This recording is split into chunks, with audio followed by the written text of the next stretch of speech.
You're listening to Represent, the Queer Musical Theatre podcast. My name is Dr. James Lovelock, and I'm an academic and a huge musical theatre fan, exploring the representation of all things queer in the musical theatre industry. In this episode, we are joined by Georgina Coram and Lucy Mackay from the cast of the Sheffield-based musical Gwenda's Garage. The musical is based on the stories of queer women who were involved in the real Gwenda's Garage in the 1980s and follows the characters through the political upheaval of Margaret Thatcher's Britain, including the enacting of Section 28 and the fight for the rights of queer people to adopt children.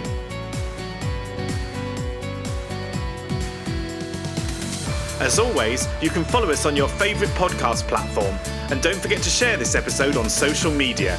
Let's get started. My name is Georgina Coram. My pronouns are she, her, and I'm currently playing Fiona in Gwenda's Garage. I'm Lucy Mackay, pronouns she, her, and I'm playing Dipstick. Hooray! So I came and saw Gwenda's Garage yesterday and it was fantastic. It's such a good show. But tell us a little bit about it. Tell us a little bit about your characters and that sort of thing. Gosh, where to start? So Gwenda's Garage was a real place in Sheffield in the 80s. And it's about a group of lesbian mechanics who set the garage up to teach women how to fix their cars. I think that's the main thing, isn't it? Because what we've heard from the people that were sort of around at the time is they were a mechanic's garage and they fixed the cars, but they also taught people how to fix their cars, so they didn't have to come back, and they had the skills and the knowledge to be able to do it themselves, which wasn't the best for business, but it was best. It was a great thing for the community. Yeah. It's a very community-based place, it was, and I guess the show as well. Yeah. And the activism as well that was happening in the garage. There's a line in the show where Dipstick says, Gwenda's is the hub of feminist uprising, and Carol says it's the hub of nothing. Everybody was doing things. It's not just us. But the community that garage built, obviously, out of the archive, the production company that are putting the show on are a company that takes queer stories specifically out of archives and give them a life for people to learn about. Give them a platform and let people today see them and hear about these stories. And and the show is based off of an amalgamation of different oral interviews from people that were around at the time. So there's loads of different storylines woven into the 5 characters. The characters in the show aren't specifically based on people, but we again say in the show, none of this happened here, but all of it happened, and those characters have been created to tell all of those stories that did happen at the time. It's such an amazing show, and I think for me, I mean, just any show that has a group of queer female characters, because so often there's one queer character in a musical, and so to see this show which highlights 5 different women and their different stories that they're going through there as well. So tell us a little bit about the characters that you play. So I play Dipstick, who is the charming but clueless, is a quote, apprentice, mechanic apprentice. She goes on a real journey through the show she starts off at 17, very young, very naive, and she sort of learns, I think the heart of Dipstick is learning through all of the different women that she encounters. So she learns a lot from Terry, from Carol, from Bev, and from Fiona, and there's a song in it, a duet with Dipstick and Fiona called I'm Learning. And it's just sort of her finding her community, finding her people. She's not necessarily had the best start in life, the best family background or whatever, but it's the chosen family that she finds, and I think a lot of people can relate to that. It's not set in the 80s or set in a different time. It's just, it's life, and and sometimes it's really strange to think about all these things existing before we existed, or that we existed as queer people. I find that sometimes really mind-blowing to remember that. I think it's particularly because when we grow up, we often think of ourselves as perhaps being the only, on our own, and then to discover there's this whole history of queer people, and I think that's really wonderful. Tell us a bit about, is it Fiona? So all the other characters in the show are from Sheffield. and Fiona is from Surrey. Well, Carol's from Oldham. Well, Carol's from Oldham, yeah. Somebody has to be from Surrey, though, don't they? Yes. And she's from Guildford, which is very near where I grew up. So it's amazing. The storylines of Fiona and my own life are very similar, which is surprising because it wasn't written for me. But Fiona is also really used as a vehicle to help the mechanics tell the audience the story of the garage, and also especially the political landscape of what was happening in Sheffield in the 80s.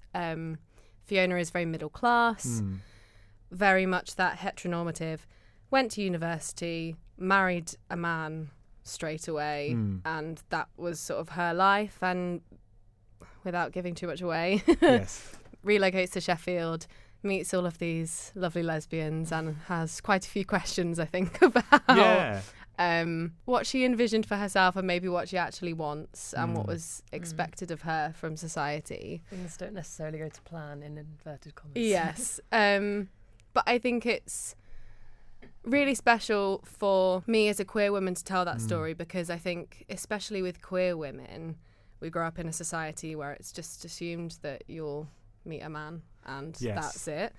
I have loads of queer female friends who have come out much later in life, and it's not always a thing that you know when you're born, and I think that the media a lot of the time tells us that.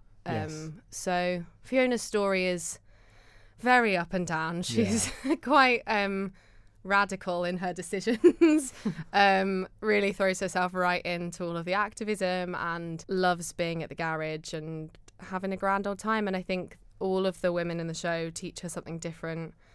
I think she finds that like flirty side of herself through Dipstick. Carol is very much the matriarch of the show and the person that everyone goes to with their problems. Bless her. And watching Bev and Terry's relationship, like the love story in the show, I think as well is really special for her. But she's good fun. She has a lot of funny gags, and a lot of jokes are made at her expense, or her being from Surrey. But yeah, she's great fun. I think that's so important as well. I mean, I'm from Hertfordshire. Hertfordshire. Well, it depends who I'm talking to. Sometimes I'm from Hertfordshire, and sometimes I'm from Essex. It depends who I'm talking to. Because I'm right on the border. But actually, there's something really different about, because this is the first time I've only been at Sheffield for about a year now. This is the first time I've worked in a northern city. I've been in Birmingham and sort of in the Midlands for the last 10 to 15 years. And there's something very different about the Sheffield community, I think, and something really welcoming. But equally, I think the way that southern people see northern people sometimes is, it deserves to be ridiculed. So I think it's lovely that it is. Yeah, we've loved being in Sheffield. Like it's like you say, it's such a welcoming place.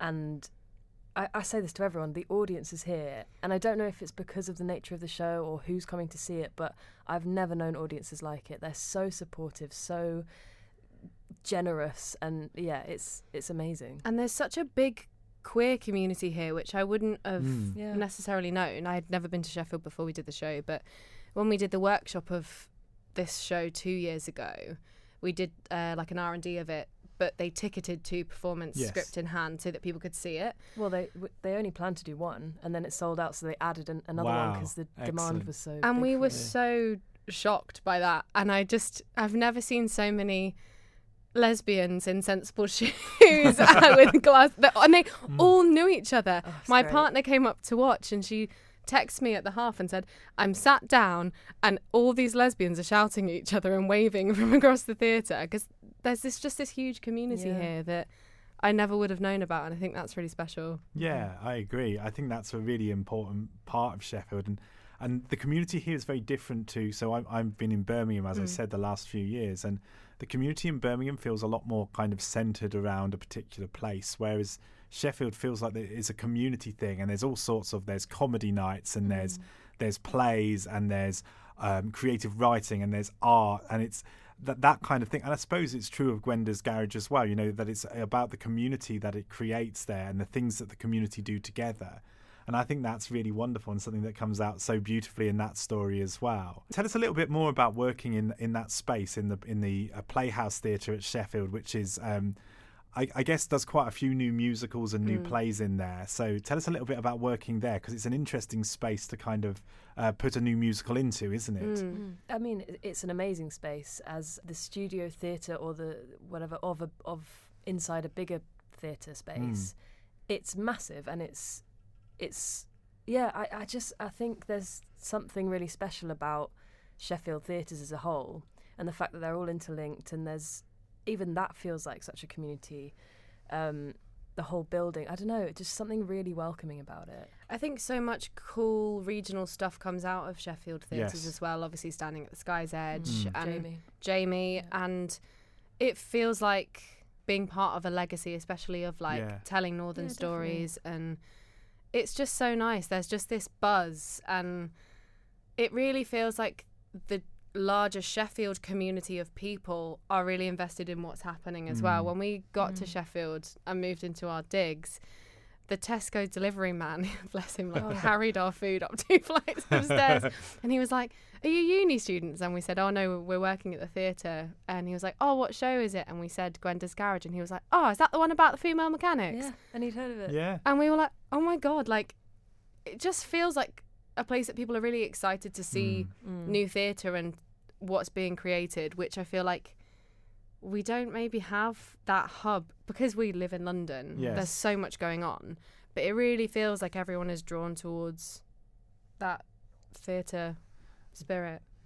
And it's not lost on me, us sitting here with our southern accents, but Yeah. I do feel very lucky to be able to tell this story. Yeah.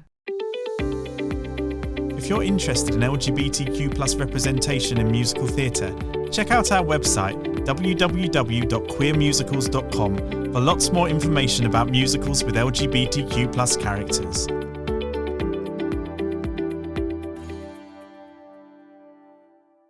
There's something really special about telling a story in a community about that community, I think.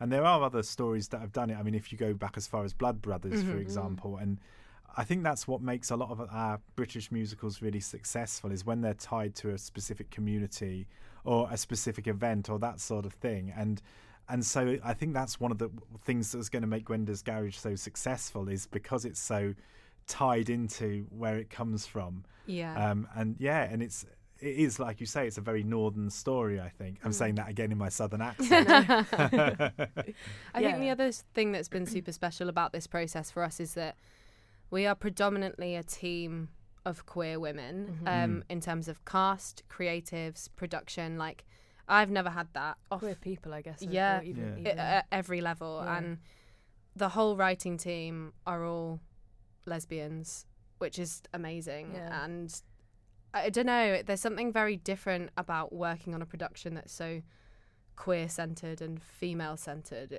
And everyone just wants it to succeed so much, and I think that's why it feels so special. Yeah, and I think during the process we've, with any new piece of work you're going to have your challenges, but I do think we've all really banded together, clubbed together to make it happen. And I think that's sort of the nature of it as well. It's been a real team effort and team push, and just the belief that we'll get there, I think. Yeah, I think there's something about that idea of queer-led spaces. Or I think I've been doing a research project recently on this, which is what the previous series of this podcast is about. And I think I called it queer-infused practice. Lovely. Which makes it sound like a tea bag, doesn't it? But I love this idea of what happens when you put a load of queer people in a room together and let them tell their stories. And there's so many things that come out of that, I think. I think there's a way, if you're in a room which is full of other queer people, then you don't have to necessarily keep explaining things. And you can go right for the stuff that's interesting rather than, having to explain. And of course, you want there to be places where you do explain things and people learn and that sort of thing. But you also want there to be spaces where we can all start from this common knowledge, I suppose. Well, yeah, you don't need to apologise or make anything smaller, because you're just coming from a place of, right, well, this is the baseline. And then we can grow from here, instead of, oh, is that too, is that too gay, or is that too, is that too in your face or whatever. It's great. And I think another thing that's really special about this show is that lesbian stories don't often get told, and especially queer stories from the 80s. Obviously you have some amazing shows about the AIDS crisis, which is a super important story to tell, but I think often women are sidelined. Yes. And also to as much as the show has its ups and downs and everything that was going on politically with Section 28 is awful and very similar to what we're currently seeing in the media and the government with trans rights, this is also a story of queer joy. Yes. So often, like you said earlier, there's one gay person and they either end up dying or breaking up. Like, they don't ever get to be happy. And obviously the story needs to have some light and shade, but it is a queer celebration. Yes. And it's so nice to get to do that. Yeah, and I love the fact that in this, somebody was talking about this, and they were talking about how lovely it is that you don't just have the black protagonist, you have the black villain, and you have, the black mother character or the best friend or whatever it is. And, and often I think, particularly as a queer person, often the character that I play will be the sidekick, the queer sidekick, and I'm the only queer person, and I come in and be a bit gay and then go off again. And it's not often that minority groups get to be multifaceted and get to make mistakes and have flaws and stuff, because if you're the only minority character within a wider group, you have to be a stereotype, or you have to be sometimes two-dimensional. I mean, it's not always the case, but I think that's really important as well. And I think the other thing that Gwenda's Garage does really well is it gets the intersections. It's one of the things I'm really interested in as well, is that, people are not just one thing. I am not just gay, I'm also non-binary, I'm also disabled, I'm also whatever the other things are. And actually, I think it's really important that we have stories about, race and sexuality and gender and social class, and all of those things are really important in Gwenda's Garage. I think especially social class as well. That doesn't always get talked about, and I think again it's very lovely between the two characters that you have there as well. Yeah, and they have so much to learn from each other, I think. And there's that stereotype, isn't there, of northern musicals? There's that girl on TikTok that does it. It's like they all work down the mines, and like they're all but like I think this show does a really good job of showing that it's a sliding scale. And Bev, her character, she has kids and she owns her flat, and then Dipstick's also not from a great upbringing. So I think it's just showing that range of different northern voices as well, and northern stories, rather than it being so on the head. Yeah, and the relationship as well between your two characters, I mean, again, it's left quite open, that relationship, but it's also really lovely to see. Yes, but it's also really lovely to see that relationship between different generations as well, or that at least there's some sort of age gap between them there.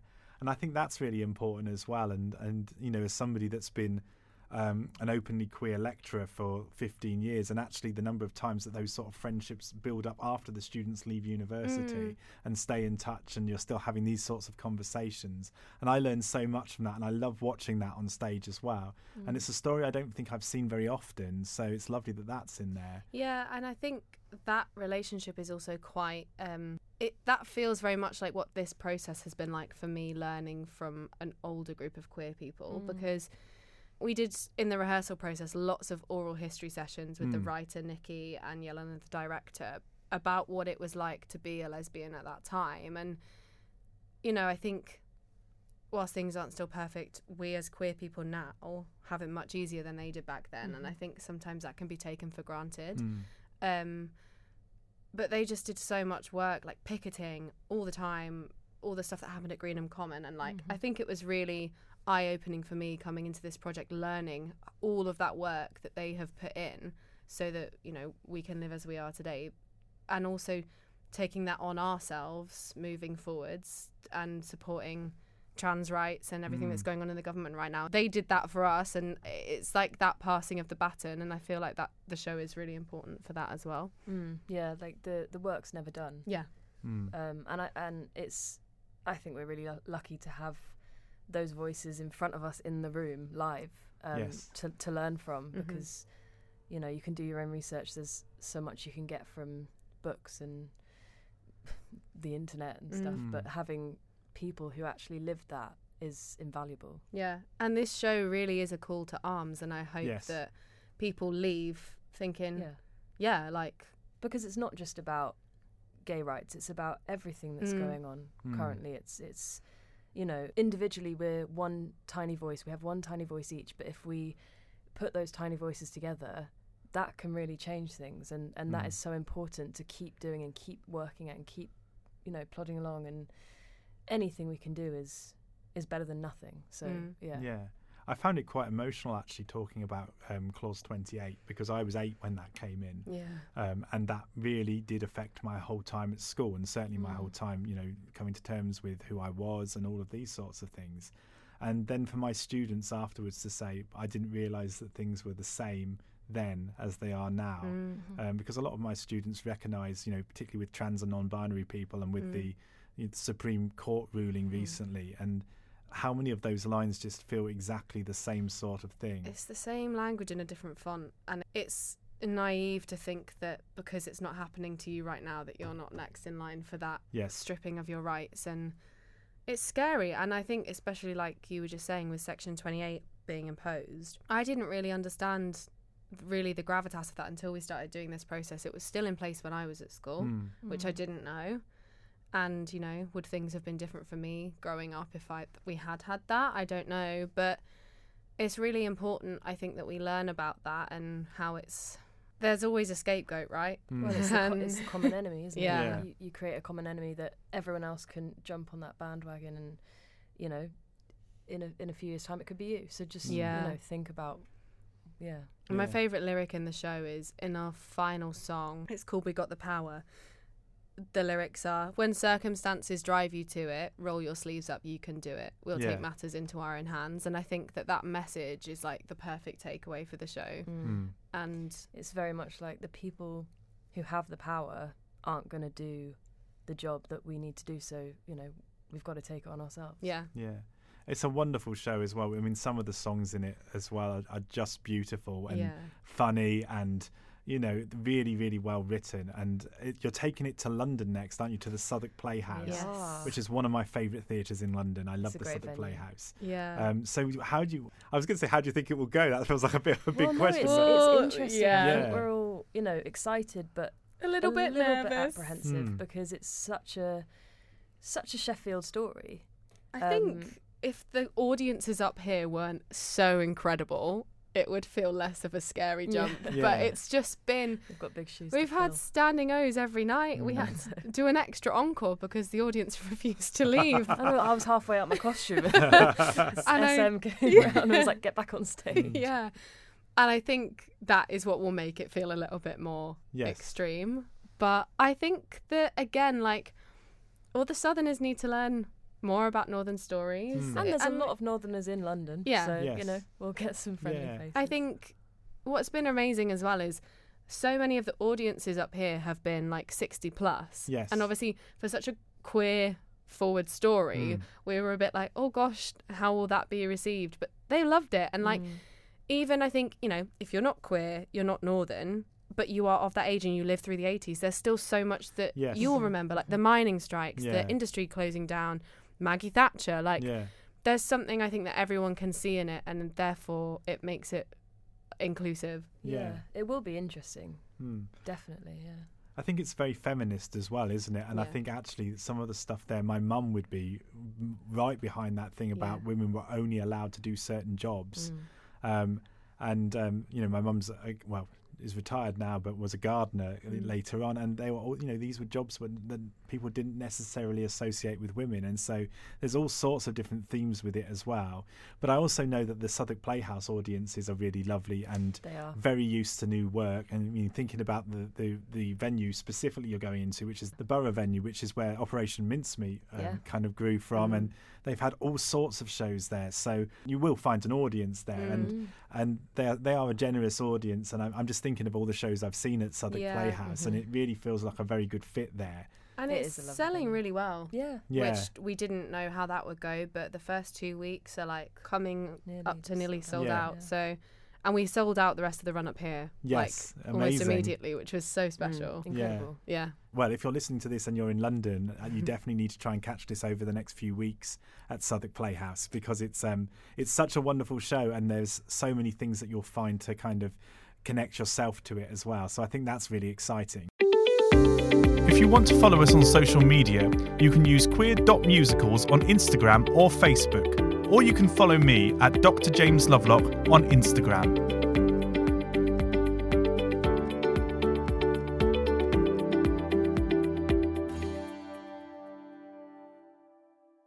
talking just before we started recording about some of the shows with queer characters in. So I was wondering if you could tell us about some of the other shows that you've done. Yeah, I have been lucky enough to do a lot of queer theatre. I did a show called Lady Friends a few years ago, which we started doing in Manchester, but it was about sort of loosely based on two suffragettes who may or may not have been together and very much in love, and we've all decided they were. Sure. Because They definitely were. We've decided.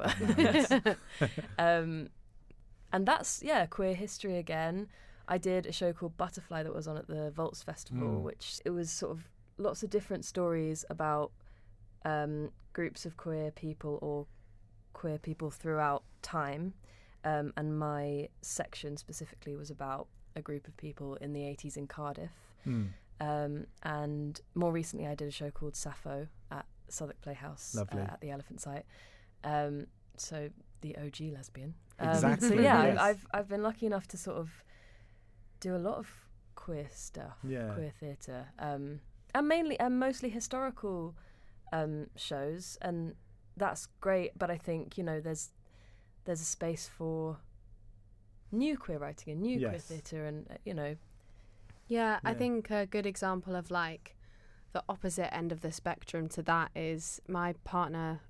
She works backstage in town, and she's currently working on Titanic. Oh, lovely. Which is just the campest, most ridiculous, gayest musical I've ever seen. And it's cool that there is space in the theatre world for those like educational moments, but also like, have you seen Titanic? I have seen Titanic, yes. Yeah. It's just great, like, and when I saw it, I was so shocked that there were like straight couples there, because I was like, how are you understanding anything that's going on? But like amazing that it's like full every night, and there's all these people that are just like, I love Celine Dion and I love gay people, so here we go. And it's something we need as well, I think, definitely. It's almost like what would happen if a gay person wrote Titanic, the movie, and I love it so much. There's so much fun in it. Yeah, and I think it's nice as well when the media and the government and everything can be so heavy, to just have something so completely ridiculous. Yes. It's just quite refreshing, because it's so silly. It is. But I think that's sort of the point, isn't it? Like, we have always existed, and we will always continue to exist. And no matter what hate gets thrown at us, or what laws get passed, or what happens, we're still going to be here. And that show is such a good example of being unapologetically queer. Like, they haven't minced their word. Like, they've gone full steam ahead and said... They might mince, but they haven't. Lots of mincing, but no mincing of words. I think it's so important that we have those sorts of shows. And it's funny because I've been talking a lot about how few shows there are with LGBTQ characters in the West End, but actually I'd forgotten Titanic as being one of those, I suppose because it doesn't have, it's still like a heterosexual couple at the centre of it, but very, very much queered up, so it's lovely to know that that's still running there as well. And even on like a smaller scale, in terms of like very silly queer things, we both did an R&D with the director of Gwenda's Garage, Jelena, because she worked with a theatre company in the 80s called Slip of the Tongue, which is a lesbian theatre company. Amazing. And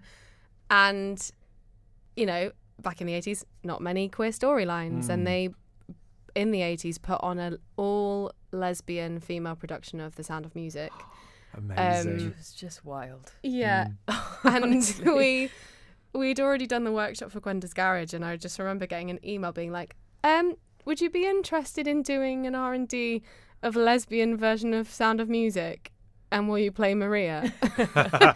And then texting Lucy and being like, are you also... Yeah, cool. I was playing one of the children, I was playing Hans, I was playing... And it was just, it wasn't, for any profitable reason, it wasn't to put it out any further. It was just a celebration and like almost a reunion for all of those women that had been part of that. I think the original director or someone who's in it had died, and it was sort of to commemorate her.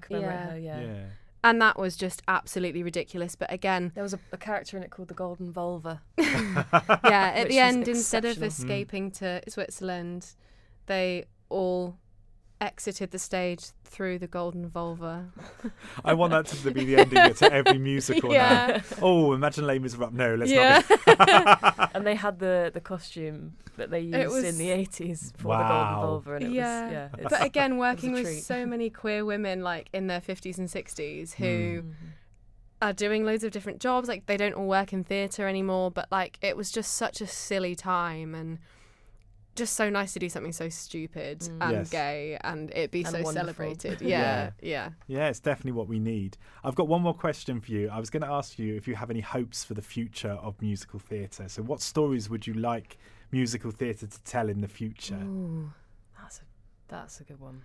I think for me personally, as a queer woman who is quite femme presenting, I often find myself not being seen for queer roles. Yeah. Because again, there is still that stereotype of what a gay woman might look like, and often it's like the token one gay woman in a story. I Yes. think just more stories like this that encompass all queer people, because there are very many ways to be queer, Yes. you know, and this show especially is so good for telling all of those different stories. All of us in the cast look completely different. All of our own like lives have been very different as queer women, but we all have that common ground. And I think it's just really important, not just for women, for men and non-binary people too, that those stories are told, because there are so many people out there. We had a schools workshop yesterday, Yes.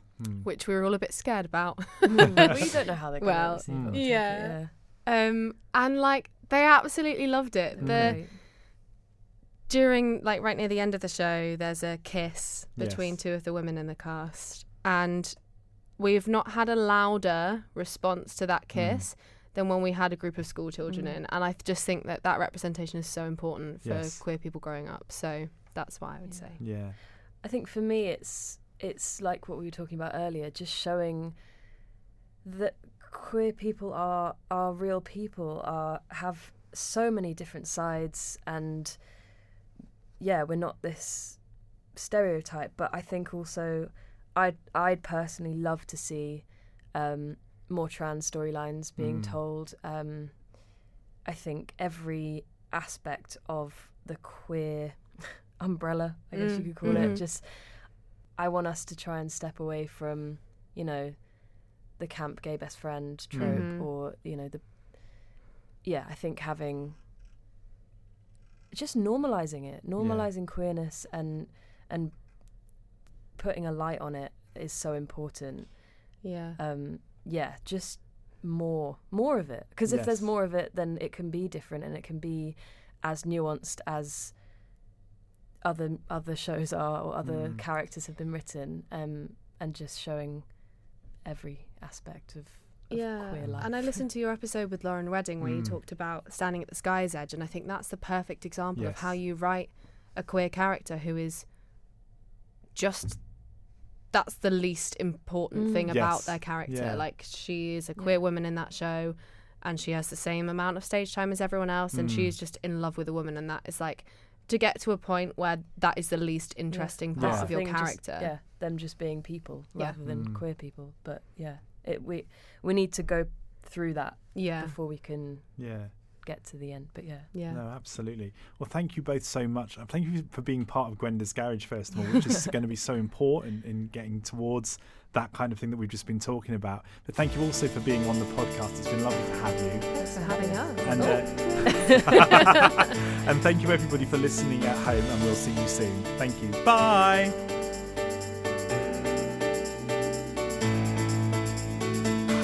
Thank you for listening to Represent, the Queer Musical Theatre Podcast. This episode was recorded in the media department of Sheffield-Hallam University and was hosted by Dr. James Lovelock from the BA Acting and Performance course. Join us again soon to investigate another new musical with queer protagonists. And if you're interested in your musical being featured on Represent, please get in touch through our social media channels. See you soon. Bye.